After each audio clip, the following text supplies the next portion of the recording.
Magandang umaga po. Nais ko lang talakayin yung mali na mga sinasabi ni Congressman Joel Chua. Na ayon sa kanya, may sinasite siya na kaso sa na desisyon ng Supreme Court na nagsasabi kapag nag-impeachment daw, mauna pag-impeachment court kaysa yung kaso sa ombudsman. Mali siya.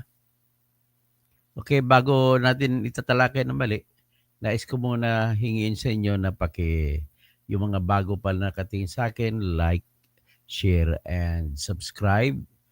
At saka para maging subscriber ko kayo, i-like nyo rin ako sa Facebook. Ah, may TikTok account din ako, pakihanap lang, paki-like nyo rin ako doon kasi gagamitin ko na rin TikTok ko.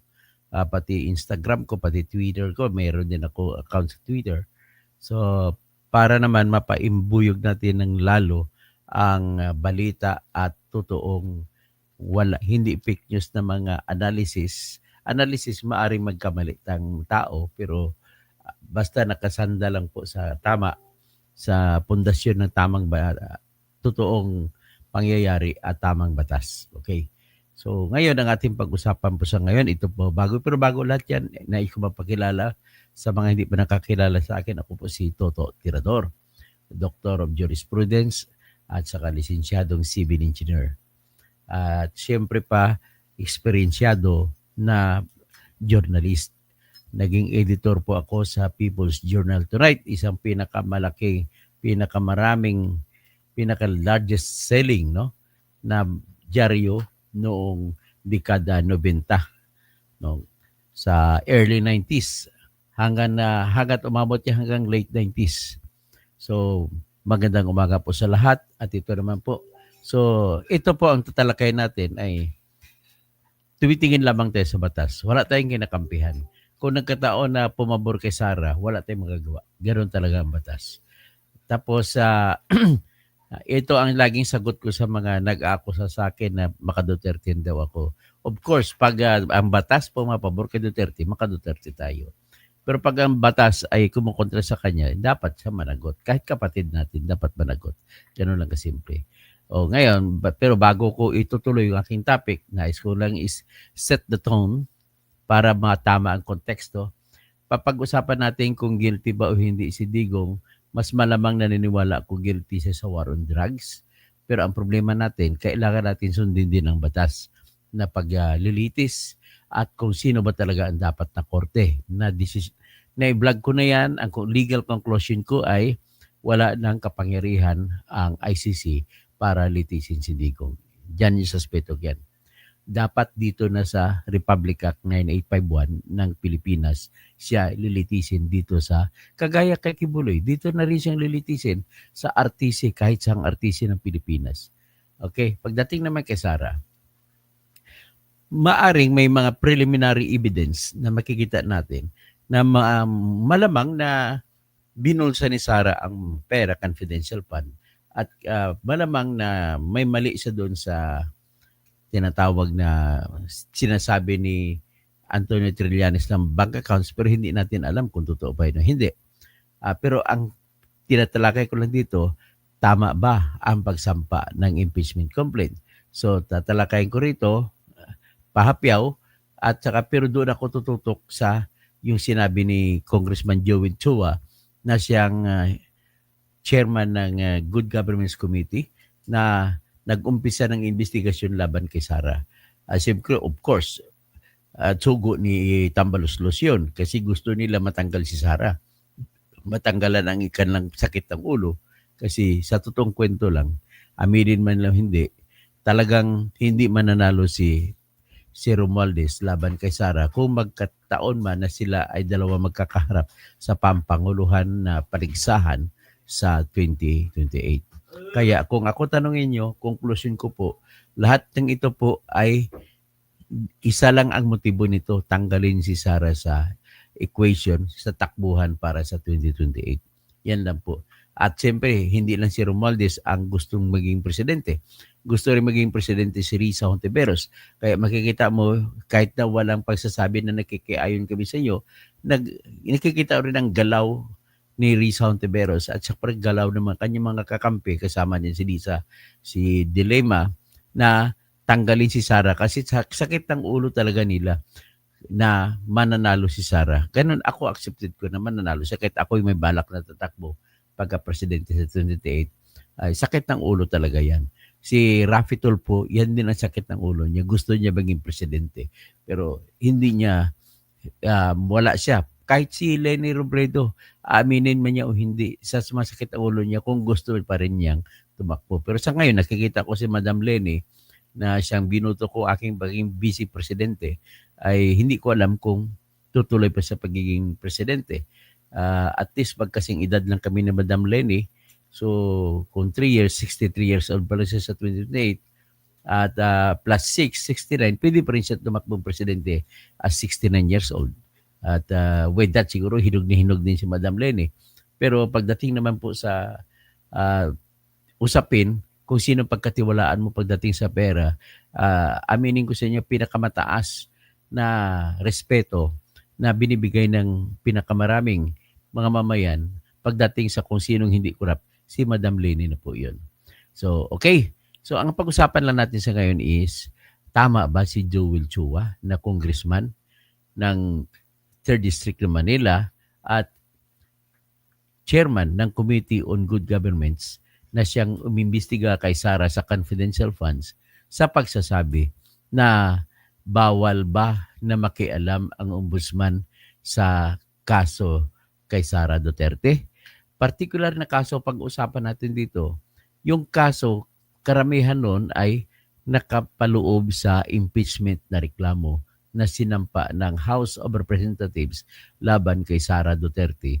At ang kasong ito, number 1, ang inimbestigahan lang yung inimbestigahan ng Good Government Committee report, yung confidential fund. So inaakusa nila si Sara Duterte na binulsa niya yung confidential fund. Number 2, yung tatlong envelope, yung hindi tatlong envelope, yung tatlong USEC o tatlong official ng Department of Education na binigyan daw ng envelopes na may lamang pera, tag 50,000 kada isang envelope. So, yan ang inimbestigahan ni Joel Chua. Yung iba, ang sa bank accounts ay kay Trillanes nang galing yun, sa Quad Committee nang galing yun. Yung tinatawag na pananakot daw ni Sara Duterte sa pagpapatayin daw kumontrata na siya ng killer para patayin si Bongbong Marcos, si Lisa Marcos, at saka si Tambaluslos. Kung patayin siya, yan ang sa iba naman kinuha naman yun, hango yun sa mga report sa internet.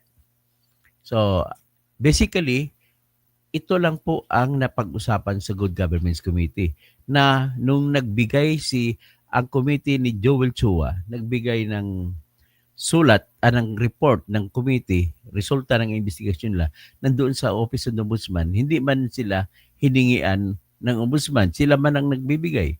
So, sa ganang trabaho naman ni Ombudsman, sinabi niya, trabaho namin yan, sagradong trabaho namin yan, sa obligasyon namin sa tao ayon sa konstitusyon na lahat ng klaseng reklamo na makarating sa opisina ko laban sa sinuwang opisyal ng bayan ay ipoproseso namin. So kaya nagpalabas ng utos si Ombudsman Martires na sagutin niya yung malversation ng confidential funds. Ibig sabihin, criminal aspect. Tapos yung ano pang mga iba pang mga envelope, yung mga panunuhol, yan ang laman lang doon sa committee report. So sabi naman ni Joel Chua ay natakot din siya kay Ombudsman Martires kung nang binalaan sila ni Ombudsman Martires na iko-contempt sila kung hindi sila, kung kumukontra sila sa proseso ng Ombudsman. So ngayon, nung nag-press con kahapon si Joel Chua, sinabi niya na ayon daw sa decision ng Supreme Court ay unahin mo ng impeachment bago daw ang ibang mga kaso. In this case, sinasabi ko tahasan, mali po si Joel Chua dyan. Bakit ko nasabing mali? Number 1, ang sinasite niya, ang tinutukoy niya na batas na kanyang basihan, na ay yung mga desisyon ng Supreme Court. Kasi lahat ng desisyon ng Supreme Court ay batas na rin. So, sinasabi niya na may desisyon ng Supreme Court na hindi pwede unahin ang ibang mga kaso, kundi unahin muna ang impeachment. Basahin mo nga, abogado ka, dapat ipapadisbar ka na Joel Chua for deceiving the people. No? Niluloko mo yung mga tao. Abogado ka pa naman, dapat kang i-disbar. Una, bakit po? Mali ka. Unang-una, mali ka sapagkat ang pinag-usapan sa mga kaso na binabanggit mo ay kaso laban sa disbarment laban kay Aniano Desierto. Si Aniano Desierto ay ombudsman nung araw at gusto siyang patanggalan ng lisensya na pagkaabogado. So, ang usapin doon ay whether or not pwede ba siyang i-disbar o hindi. Ang sagot ng Supreme Court, hindi mo siya pwedeng i-disbar. Tapusin mo muna ang impeachment niya. Tanggalin mo muna siya sa pagka-impeachment, sa pagka-ombudsman, bago mo siya ipa-disbar. Ang katwiran ng Supreme Court, hindi pwede gawin yan na directive disbarment kasi bago ka maging ombudsman, ang kinakailangan para ikaw ay maitalagang ombudsman, kailangan ikaw ay abogado. Okay? So nakasaad po sa Article 11, Section 2 ng Constitution natin na ang ombudsman ay pwede lamang matanggal sa kanyang trabaho bilang sa pamamagitan ng impeachment. So, ano ba ang kwalifikasyon ng ombudsman na pwede sa maging ombudsman? Kung hindi ka abogado, hindi ka pwede maging ombudsman. Kailangan abogado ka. So, ibig sabihin nakakabit ang pagiging abogado niya sa ombudsman. So, hindi mo, halimbawa, dapat mo siyang tanggalin sa trabaho bilang sa pamamagitan ng impeachment. Pero ang ginawa mo ay kinasuhan mo lang sa disbarment. Kung bibigyan ng proseso, tatanggapin yung kasong disbarment laban kay Aniano Desierto, ay para mo na ring tinira sa tinanggal siya bilang ombudsman sa pamamagitan ng disbarment. Bawal yun. Sinasabi ng Constitution ay impeachment lang. Kaya sinabi ng Supreme Court, unahin mo muna ang impeachment laban kay Aniano Desierto at kung matanggal na siya, saka ka magsampa ng disbarment. Yan ang ibig sabihin nun. So, naintindihan mo yan, Attorney Joel Chua? Naintindihan mo ba yan? O kung naintindihan mo yan, siguro there must be no more issue about it. Do not make pronouncement kung hindi ka nagre-research. Abogado ka pa naman.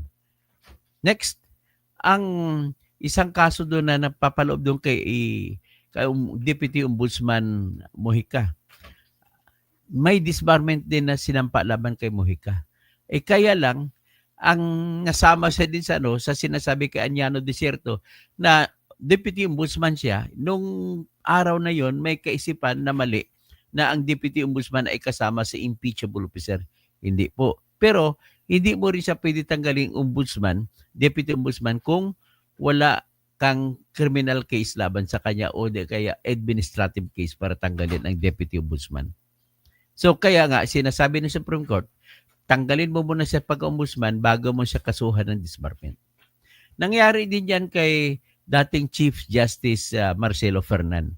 Kinasuhan din siya, impeachable officer siya kasi Chief Justice siya. Hindi mo siya pwedeng matanggal bilang Chief Justice sa ibang paraan kundi tanging impeachment lamang.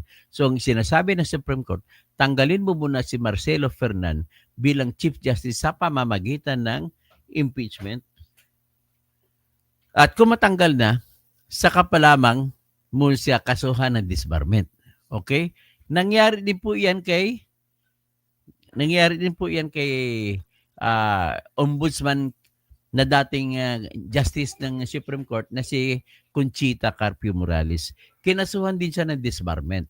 Pero ang desisyon naman ng dyan ng Supreme Court, katulad ng kaso na nauna kay Aniano Desierto, kay Mojica, at saka kay Marcelo Fernan, hindi mo pwede tanggalin. Hindi mo pwedeng kasuhan ng ombudsman. Hindi pwedeng unahin ang disbarment ng kaso laban kay Conchita Carpio Morales kung hindi mo siya muna patanggalin o patapusin yung kanyang termino bilang ombudsman. At gagawa labang yan kung patatanggal sa pamamagitan ng impeachment.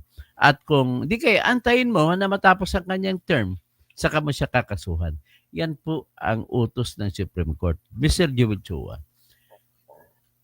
kung may sinabi man doon in passing ang Supreme Court sa kaso ni Mujica na bago mo siya kasuhan ng criminal case o ano pa man, tanggalin niyo muna siya sa pamamagitan ng impeachment. So, ibig sabihin, kung nagbabanggit ka sa tungkol sa criminal case, that was only ang tinatawag. Alam mo yan, abogado ka, obiter dictum. Ano yung obiter dictum? Yung obiter dictum, parang may isang binabanggit ang Supreme Court o anumang korte na isang parang panuntunan na sa tingin mo ay tama. Tama naman talaga. Kaya lang, ang problema, naging obiter dictum, hindi ka pwede matatali sa sinasabi ng Supreme Court na gano'n sapagkat po, ito ay hindi pinag-usapan sa kaso. Ang pinag-usapan lamang sa kaso ay kung pwede ba ang disbarment case laban kay Anyano Desierto. Gayong ombudsman pa rin siya. So, yan ang hindi obiter dictum. Ang obiter dictum, kung pwede, nung tanungin mo sarili mo, kung pwede ba siyang kasuhan ng criminal case dahil ombudsman siya, which cannot be done also. Pero obiter dictum yun kasi ang kaso, ang issue laban sa kasong yun ay gusto ng kumakaso laban sa kanya ay sabpan siya ng kasong disbarment. Nagdepensa naman si Anyano Desierto, hindi mo ko pwede mapadisbar. Bakit? Unang-una, impeachable officer ako dahil ombudsman ako ayon sa Constitution, Section 2, Article 11. No, ngayon, kasi bakit? Konektado sa aking pagiging ombudsman ang pagiging abogado ko. Kasi walang sinumang ombudsman na maaring mailagay sa pwesto ng ombudsman kung hindi siya abogado. Okay? Kaya punta tayo kay Sara. Bakit kay Sara hindi mag-apply yan? Kasi po, kahit walang pinag-aralan, basta marunong sumulat, marunong bumasa, ay pwede maging vice-presidente. Hindi nakatali ang pagiging abogada ni Sara sa kanyang posisyon na bilang vice-presidente. Gets mo? So pwede mo siya makasuhan ng disbarment si Sara. Walang bawal doon kasi pwede kang maging presidente, maging vice-presidente kahit hindi ka abogado. Siguro maintindihan mo na siguro ngayon kung anong ibig sabihin niya. Tapos, si Sara, nagkataon na abogada rin. So ngayon, ang tinatanong mo, yung aksyon naman ng ombudsman sa ngayon na pinapasagot ng ombudsman si Sara Duterte sa mga kaso na binulsa mo ba yung perang confidential fund? O di kaya, totoo ba yung panunuhol mo na sa pamamagitan ng envelope na binigay mo sa mga official na Department of Education? Ang pakay naman ng ombudsman doon, hindi para tanggalin si Sara bilang vice-presidente. Trabaho na yun ng impeachment ang pagpatanggal sa kanya. Kundi ang sasabihin lamang ni Ombudsman Martires ay magsasampa, desisyonan namin kung magsasampa kami ng criminal case laban kay Sara o hindi. After all, wala pang issue hanggat hindi sila nagdesisyon. Magkaroon na namang issue, alam ba kung nagdesisyon sila magdesisyon sila sabay, hindi magkontra-kontra decision. Pero in this case, hindi mo pwede sabihin na magkontra-kontra decision ng impeachment court at saka decision ng ombudsman. Bakit? Ganito po yan. Ang decision po ng impeachment court, kung guilty man si Sara, ay politika. Ibig sabihin, hindi mo pwedeng sabihin na pure na guilty siya sa crime. Kagaya na nangyari kay Renato Corona, na desisyonan siya na guilty siya. Sa 24 senators, 3 lang ang bumuto na absuelto si Corona. Sino yun? Si Bongbong Marcos, si Miriam Defensor Santiago, at saka si Joker Arroyo. The rest, yung 21 senators, binuto na guilty siya. Kasama si Enrile. Guilty siya, tinanggal siya ngayon bilang Supreme Court Chief Justice. So, nangyari, kinasuhan din siya ng ombudsman sa Sandigan Bayan. Ang lahat ng kaso na pinukol ng ombudsman laban kay Renato Corona ay nabagsak. Absuelto siya. Inabsuelto ng Sandigan Bayan si Renato Corona. At walang basihan ang reklamo. Nagkamali lang siya tungkol doon sa salin na hindi siya nakapaglagay, hindi siya nakapag-submit ng salin kaagad na ilagay niyang ibang property. Pero nabasa kong desisyon pahapyaw ng Sandigan Bayan na nagsasabi hindi mo pwedeng sabihin na ilgatin ang mga kayamanan ni Renato Corona kasi nabusisi kayamanan niya, napagbentahan nila doon yung isang lote nila sa kanto sa Bustillos, sa malapit sa Ligarda, sa ano, malapit sa Mindula, ay binenta sa Manila City Government. Malaki kinita nila doon. At ang pagbenta niyan ay sa panahon na si Atienza pa ang mayor.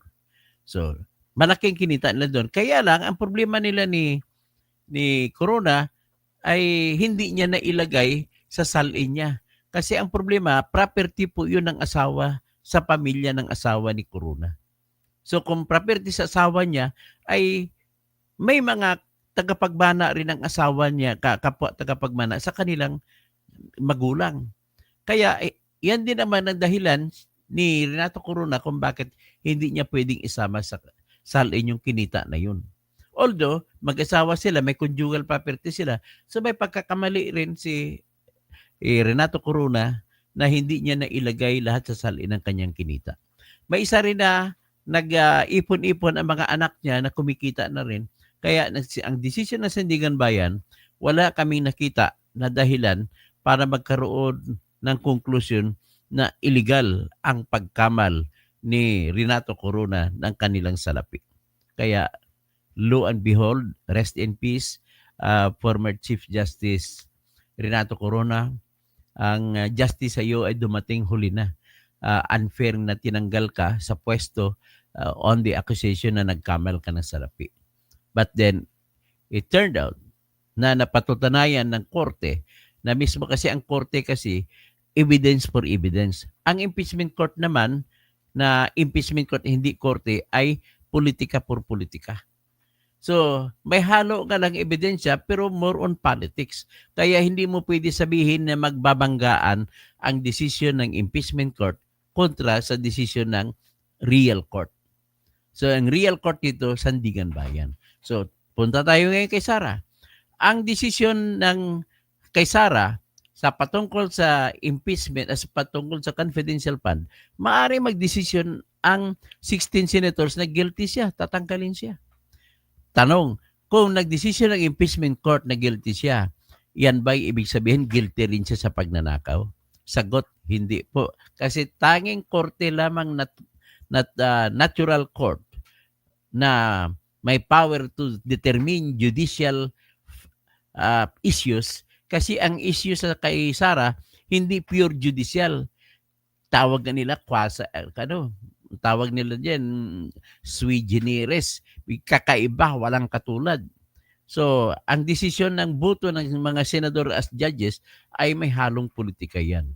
Kaya hindi mo pwede sabihin na guilty o hindi guilty si Sara. So, maaring i-absuelto si Sara ng majority ng mga senador o kahit less than at least 9 senators hindi boboto na guilty siya, absuelto na siya. Hindi na kailangan bumoto. Kahit mag-abstain o kahit mag-inhibit na lang ang siyam na senador, patay na, hindi na panalo ni si Sara.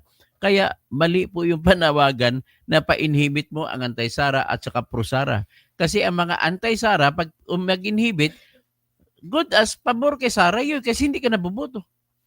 Sa ating konstitusyon kasi, kailangan ang boto ng 2/3 of all members of the Senate ang nakalagay sa konstitusyon. Hindi kagaya sa Senate ng United States of America na the 2/3 of votes of all senators present. Ayan na nakalagay sa Constitution ng Amerika. Pero sa ating Constitution, 2/3 of all members of the Senate. Pag sinabi mo, all, lahat ng 24 na upuan. So, ibig sabihin, babalik lang ako dito na ma-absuelto ba si Sara, pwede pa siya makasuhan ng criminal case. Iba yung criminal case. Ma-convict ba si Sara, pwede pa rin siya kasuhan ng criminal case. Ergo, or therefore, walang batas na nagbabawal para magpapatuloy ng investigasyon ang ombudsman kung ang pakay nito ay magtatanong, magsasampa ba ako ng criminal case laban kay Sara o hindi. Yan lamang. At hindi naman ito konektado sa kanyang pagiging abogada. Kasi hindi na kailangan maging abogada ka para magiging vice-presidente siya. Hindi yan katulad ng pwesto ng ombudsman kay Desierto noon na pinapadisbar siya, kinasuhan din siya ng kung anong criminal case. Tapos, ombudsman siya. Sabi nun, kung magpapayag ka ng criminal case, ay para mo na rin magdidesisyon na may tinatawag na perpetual disqualification. So, pinapayagan mo na tatanggalin yung ombudsman bilang isang ombudsman nang dahil lamang indirect, dapat impeachment ang pagtanggal. Di ba? So, ngayon, sa disbarment, hindi mo rin pwede ma-disbar kasi kailangan mo magiging abogado para maging ombudsman. Okay. So, ngayon, wala pa na bang desisyon, magmamatter lang yan yung pagkontra-kontra ng dalawang desisyon kung ando na nagdesisyon ng impeachment court at nagdesisyon ang Sandigan Bayan kung saan may isasampa yung kaso laban kay Sara.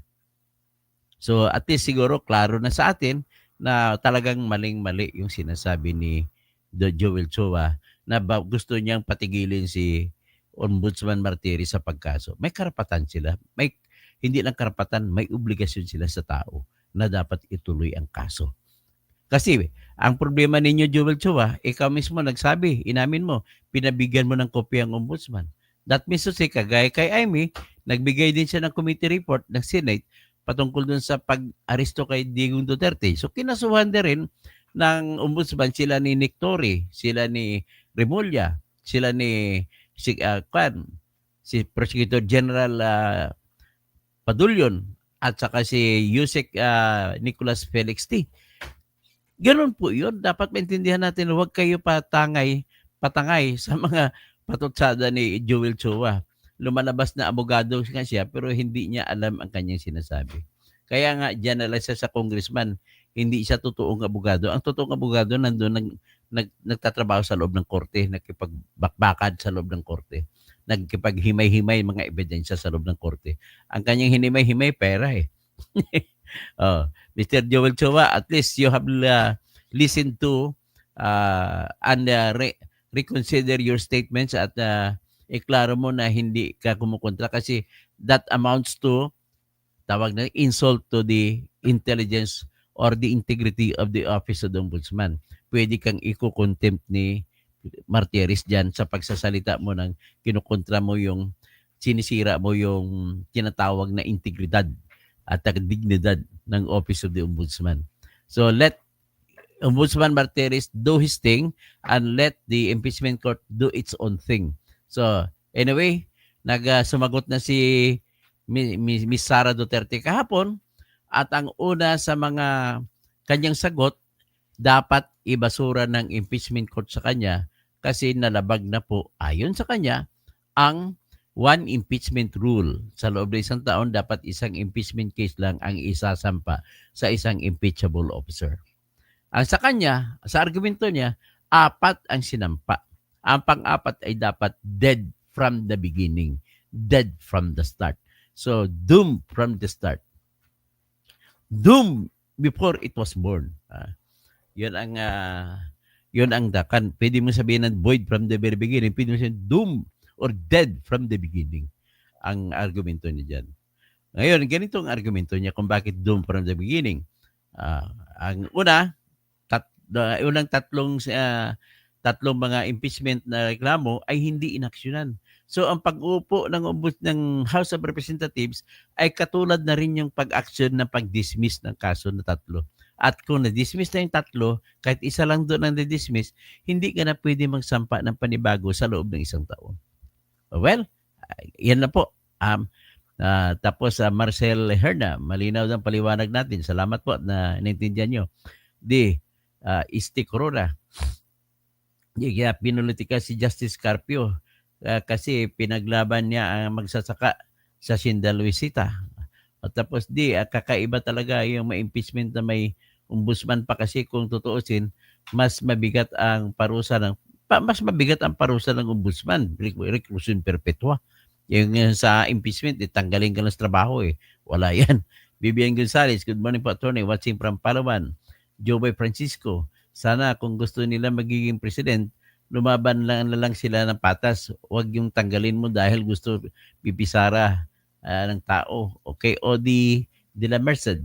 Kaso attorney, ibabasura lang ni Ombudsman Martires, wala na tayong magagawa diyan. Ibabasura niya kung kulang ebidensya. Gano'n, wala tayong magagawa diyan, Odi. Pero kung ano, pwede naman umapila si Joel Chua. Pwede siya mag-MR. Pwede niya i-apila sa Court of Appeals, ang decision whatever. Kung mayroon mang decision na ilalabas si Ombudsman Martires, si Joseph Ampilanon. Pero naniniwala ko sa'yo na ibabasura niya yan. Unang-una, magkakampi sila. Yan ang hindi ko maitanggi. Magkakampi talaga sila niyan. Siyempre, tatay ni Sara ang nag-appoint kay Samuel Martires. So with that, magandang umaga po sa lahat at tayo po magnilay-nilay at sana kung maswapang at satanas man ang ating mga opisyal sa ating bayan, ay sana malilinlang sila ng tinatawag na divine intervention at tanging Diyos na lang mamayani. Kagaya nung ginawa ng Diyos, nagnakaw sila ng pera sa AX, sa AKAP. Anong ginawa ng Diyos? Nakalimutan ng mga tauhan nila ni Romualdez na ilalagay yung kung magkanong amount, nagkaroon tuloy, blanco tuloy. So na-email nila ang kopya ng bicameral conference report na blanco. Yan, paraan ng Panginoon yun. Nakalimutan ng mga tauhan nila. Ay, naku, pali, ang na-email ko na kagad. Wala pa nga. Yan, wala pang nailagay na amount kung magkano. Kaya yan po, yung mga kagaya niyan ay sugo ng Diyos yun. Okay? Pwede rin may iba pang mga bagay na tingnan na lang natin yung pagdating na yung pagsampa nila ng impeachment complaint ng 4 ay pwede mo sabihin sugo ng Diyos din yun, yung nagsampa sila ng February 5. Pwede mo sabihin kung mga taga-DDS, titignan nila sugo ng Diyos yun para magkakabali na naman si Tambaluslos. Nagkamali na nga siya sa budget ng 2025, nagkamali pa dito. Kasi ang katotohanan naman, kuha dito, kuha, ganun lang ginagawa nila. So ngayon, nagpapalabas pa nga ng marami. Anyway, mahaba ng oras natin. Sa sunod ko lang talakayin. Okay? Nagkaswa pa nga ang Comelec, tama ka. Gusto niyang maging presidente si Nograles kasi para kung hindi makatake out si Digong, pwede niyang gawa ng paraan. At saka si Abante gusto niyang iupo, mag-MR siya. Mamaya, pagkatapos ito magbablog ako patungkol sa ang title natin, Nag-aabogado si George Erwin Garcia kay Abante. Okay? So, sabi ni Dave, pwede ba pa-dispar si George? Pwede, pero kailangan kasuhan nyo muna sila. Patanggalin mo na through impeachment. Okay? Hanggang dyan na lang.